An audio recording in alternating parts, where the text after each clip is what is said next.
NCP নেতা জনাব নাসিরউদ্দিন পাটোয়ারি সাহেব বলেছেন প্রশাসনের একটা অংশ নাকি অতি উৎসাহিত হয়ে তারেক রহমানকে প্রোটোকল দিচ্ছে।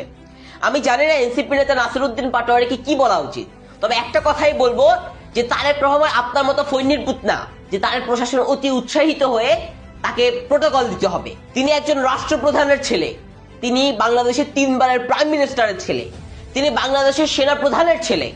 সুতরাং তিনি আপনার মতো ফকিন্নির পুত না যে তারা অতি উৎসাহিত হয়ে প্রোটোকল দিতে হবে।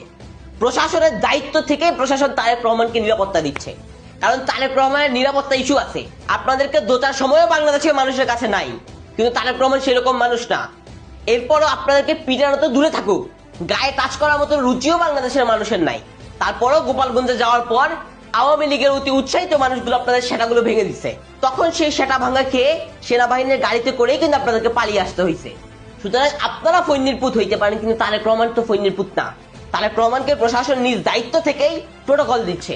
একজন নাগরিক হিসাবে, একজন রাষ্ট্রপ্রধানের ছেলে হিসাবে, একজন 3 বারের প্রধানমন্ত্রীর ছেলে হিসাবে, একজন সাবেক সেনা প্রধানের ছেলে হিসাবে, একজন মুক্তিযুদ্ধের সেক্টর কমান্ডারের ছেলে হিসাবে এবং আগামী বাংলাদেশের প্রধানমন্ত্রী হিসাবে তারেক রহমানকে সর্বস্তরের প্রশাসন নিরাপত্তা দিচ্ছে। আপনার মতো ফৈন্নির পুতদেরকে নিরাপত্তা দেওয়ার মতো সময় প্রশাসনের হাতে নাই।